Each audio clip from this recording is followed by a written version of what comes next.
Hi everyone, my name is Sabrine Johnston. I'm back. I wanted to do a little bit more of an intimate video today, more of kind of a get-to-know video, a little bit of my story, and just explain to you almost what my mission statement is for my YouTube channel.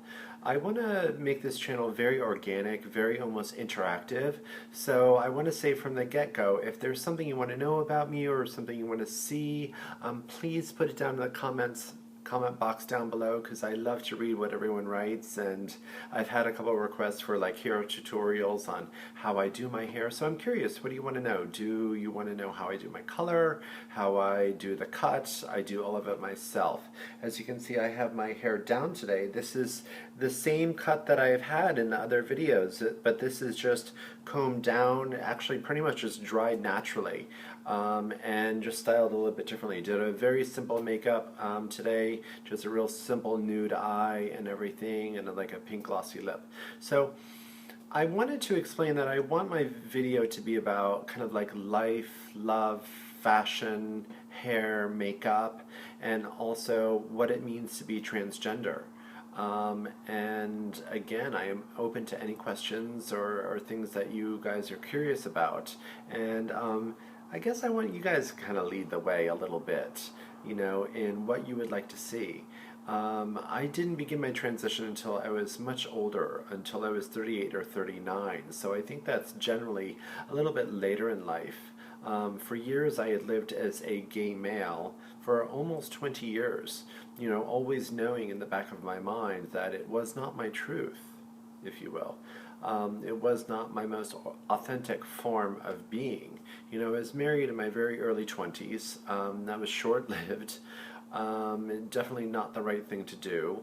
And then at that time, when my marriage ended, I confessed to her and to my family that I had feelings of gender incongruency or being conflicted with the body that I was born in. For me, it's not so much about male and female. You know, it's more about my journey has been a journey of my body. You know, I think a lot of times when people hear the expression, oh, transgender, what it means to be transgender, they hear this kind of, for me, it's a little bit of an archaic expression, a man trapped in a woman's body. For me, I don't really feel that applies to me. And again, I want to really emphasize that this is my story. You know, just because you're hearing this come out of my lips does not mean this is the box of what it means to be transgender. This is my experience with my body and what it means to be transgender and my journey. So I always had a feeling of incongruency, and you know, for probably the first 10 years that I lived as a gay male, you know, it kind of made do. And it was probably the last 10 years that I lived as Scott. That was my name, my birth name. Things kind of started to unravel a little bit. You know, it was a very difficult time for me because I always knew in the back of my mind that I had this confliction, you know, if you will, and this turmoil that was inside of me, and I had almost developed this construct of this gay male in a way to mask the pain that I had inside.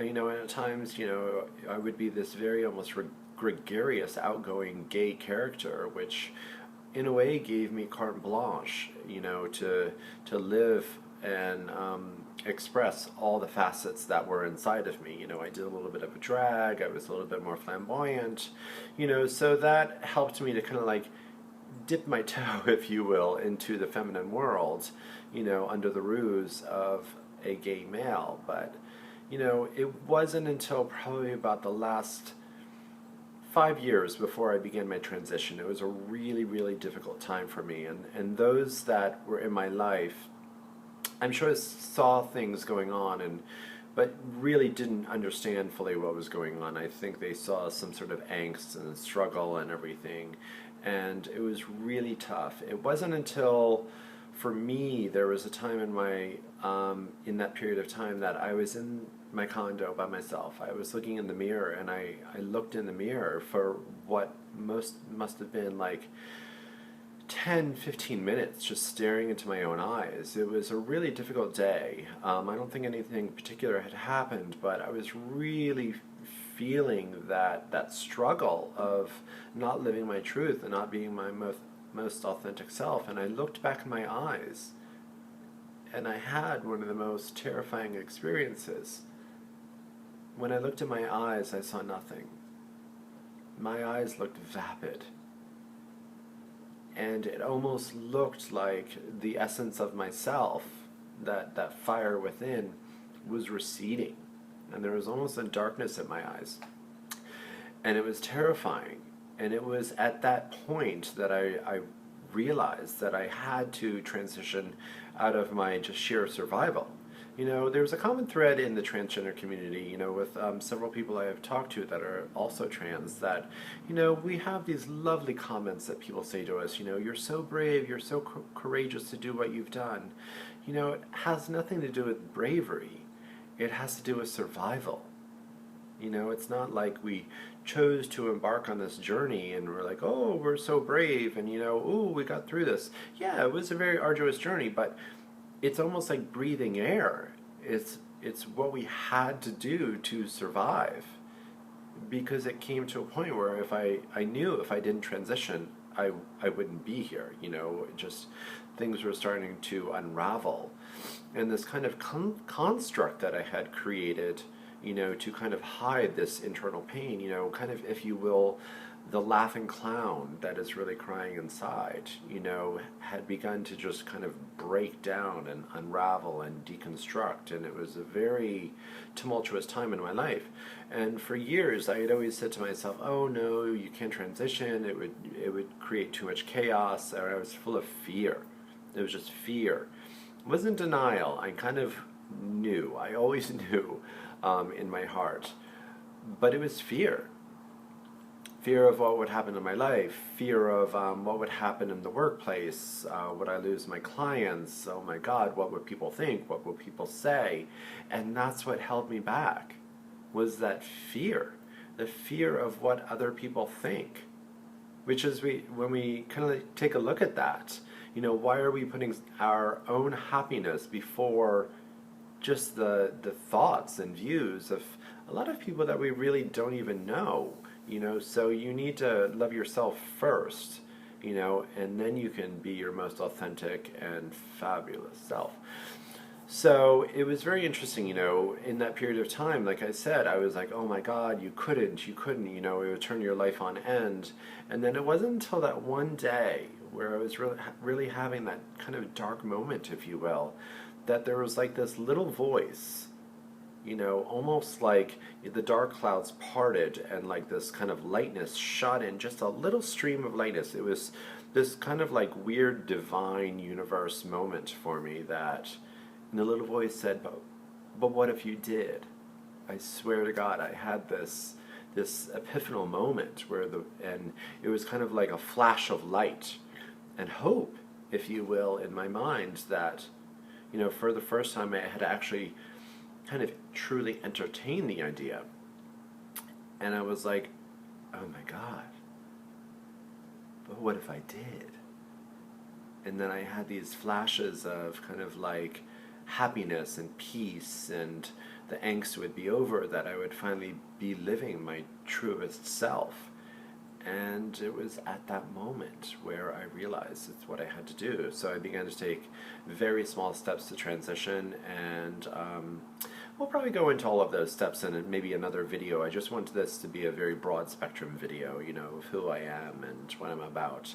So I did my transition. I started with, you know, kind of growing my hair longer. I started going on hormones. I actually grew my hair all the way down to here. You know, in the beginning of my transition, I thought, you know, being the most feminine you can be, the most kind of girly, if you will, was what it meant to be transgender. And I did that. I grew my hair out. I've had rhinoplasty done on my nose to make it a little bit softer, not so masculine, so strong. It was much broader on the bridge here, a little bit more projection on the nose. I had it just refined a little bit. To make it a little bit more delicate, not so mannish, girl, because we don't want the mannish nose. And then I went on hormones. I had a breast augmentation, and then I had my GRS surgery over 4 years ago, probably about, it's so funny, I have to kind of think back on the dates, ironically enough, probably about four and a half years ago, I had my GRS, gender reassignment surgery. That's how we refer to it. We don't say sex reassignment surgery or sex change surgery because that's about sex. And this is a conversation about gender. So it's two different things. And then in the early part of my existence as Sabrine, I kind of, was living as this very feminine kind of creature, if you will, or trying to do my best to, and it was a lot of work. It was a lot of work to, keep your voice like way up high, speak very softly. As you can hear, my voice has a little bit of bass to it, and, it's actually much deeper. It's way down there naturally. So for me, to speak, it's a constant challenge and something I had to work at. And in the beginning, I paid a lot of attention to how I moved, how I acted, my gesticulations, things like that, to appear as feminine as possible and as womanly as possible. And kind of early on, I realized that it's so much work. Not so much work to be a woman, but it was so much of a preoccupation for me. Oh, what are people thinking? Are they clocking me? As we call it in the transgender community, when you get clocked, you get figured out.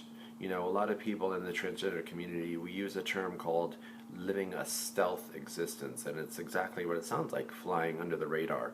To be stealth as a trans person is to pull yourself off as a authentically genetic female and kind of,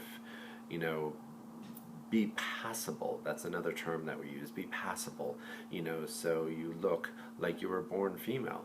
And that's, I honor that. I honor that journey, that some people like that existence. That wasn't my journey.